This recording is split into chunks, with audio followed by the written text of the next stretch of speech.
Today I just want to do a couple of problems on rotational motion. These problems look very difficult, but they're not. Let's get into them. So here is the first question.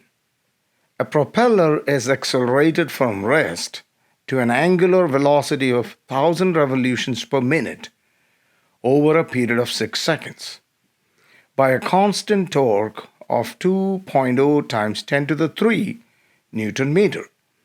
What is the moment of inertia of the propeller? And in the B part, what power is being provided to the propeller 3 seconds after it starts rotating?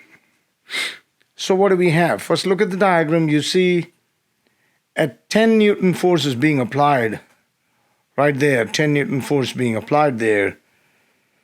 But actually the torque is 2.0 times 10 to the 3 Newton meter. We have to find the moment of inertia, I. You have the angular speed initially being 0, and then finally the angular velocity is 1,000 revolutions per minute. And it takes 6 seconds. So it takes 6 seconds to go from 0 to 1,000 revolutions per minute. So we can find the initial angular velocity. We can find the final angular velocity. We have the time. So let's see how we can do this problem. So in this question,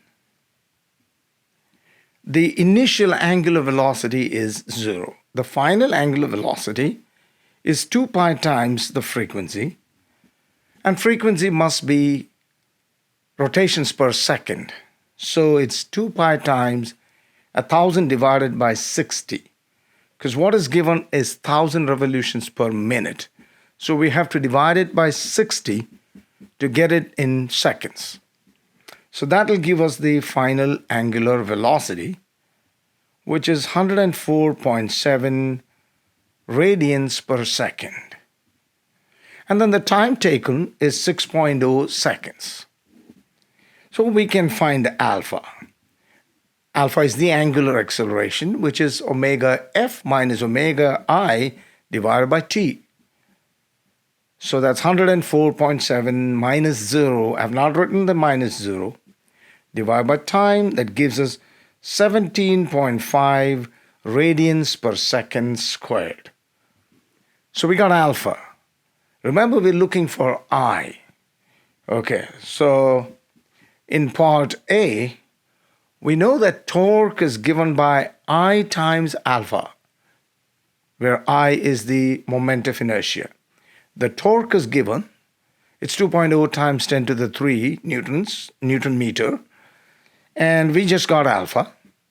So we are substituting the value of alpha that we got here.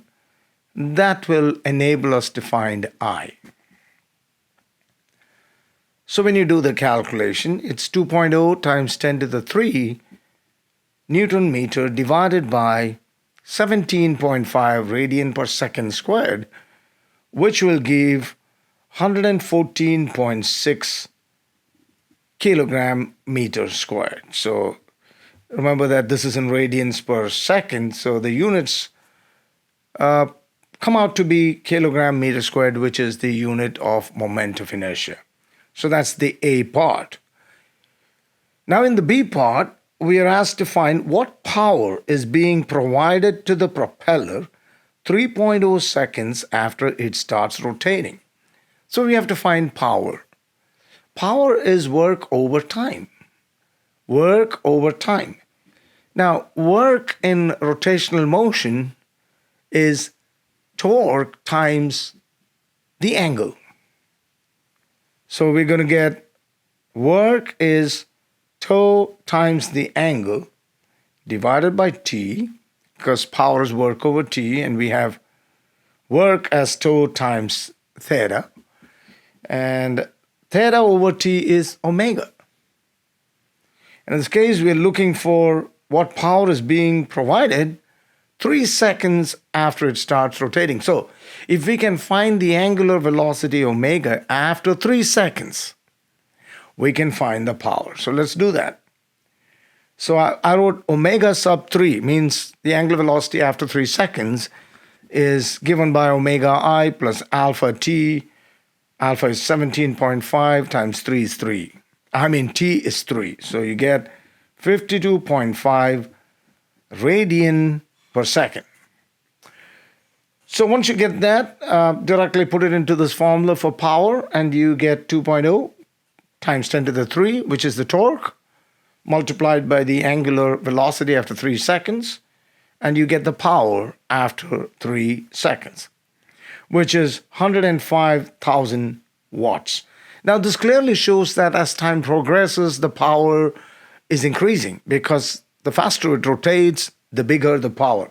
So that's what this formula shows, because power depends on the torque, which in this case is a constant, but since the angular velocity is changing, that means the power is changing. In fact, it's increasing. So that's how we do this problem. Shall we move on to the next one? So here is another question. Let's look at this. A cord is wrapped around the rim of a solid cylinder. So you see that solid cylinder there. And of radius 0.25 meter. And a constant force of 40 Newton is exerted on the cord, shown as shown in the following figure.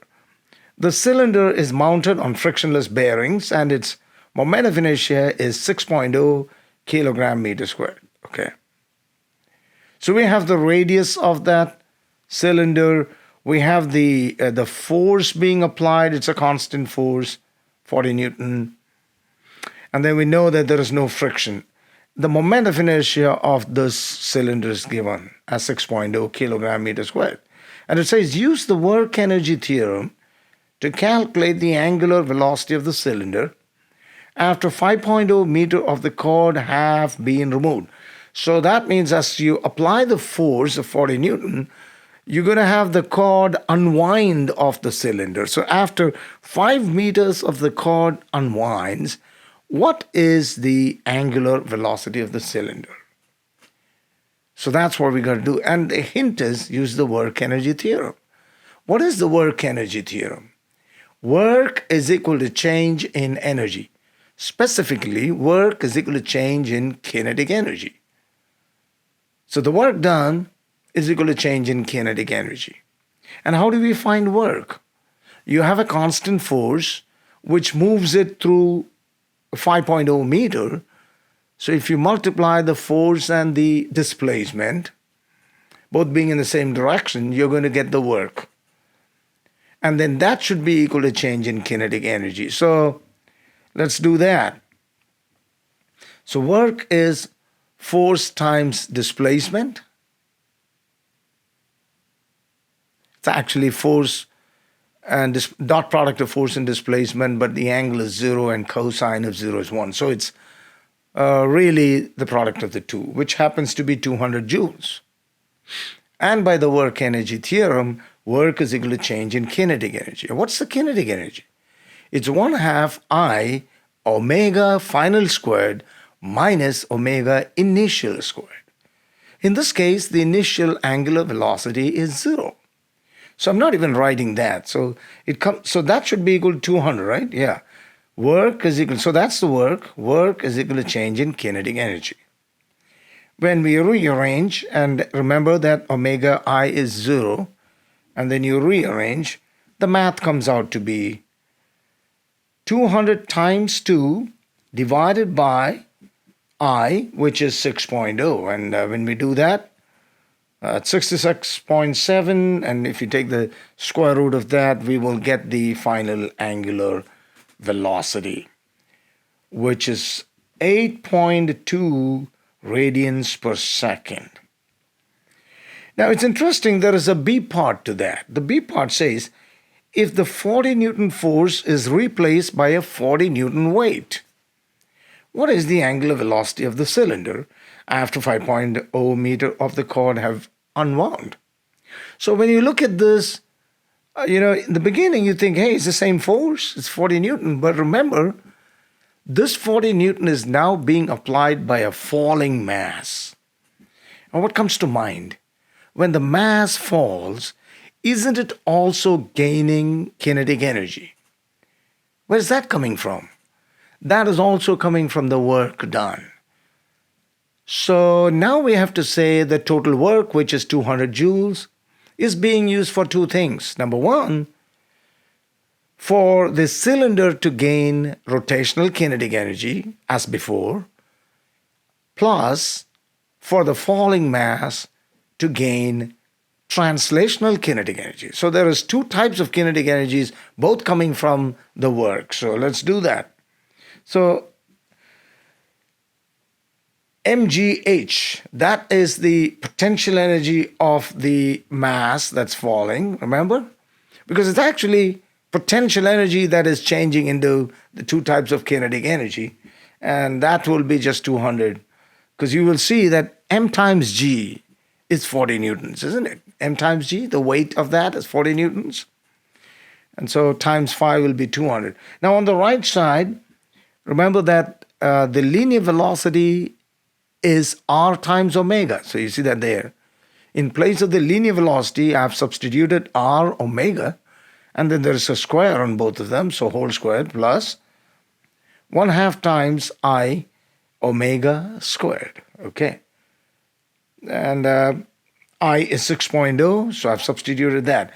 Here, mgh, like I said before, is 40 times 5, because 40 is mg, which is the weight. On the right side, 1/2 times the mass. Oh, how did I get the mass of that? How did I get the mass of that? You see, if you know the weight of something, you divide it by 9.8, you will get the mass. So that is what I've done. So we got 4.08 kilogram. So the 40 Newton mass, its weight is 40 Newton, but its mass is actually 4.08 kilogram. And here we needed the mass, so I found it, times the radius, which is 0.25 squared, and omega squared, which we're trying to find, plus the second term is 6 by 2, so that's 3. And then you have 200.0 is equal to 0.13 omega squared plus 3.0 omega squared. So when you do that, you get 200.0 is equal to 3.13 omega squared. Okay, and then take the square root, which will give you 200 divided by 3.13 square root of that, and that is 8.0 radian per second. So you see there's a small difference. First answer was 8.2 because there was no energy lost to give kinetic energy for the falling weight, but now it's slightly less. I hope you understood these two problems, and I have decided to add a couple of problems, so I can keep the YouTube video going, all right? So let me know if you have understood this. If it's useful, please go ahead, post a comment or like this video, and remember to subscribe to this so it can reach many people. Thank you. See you on the next video.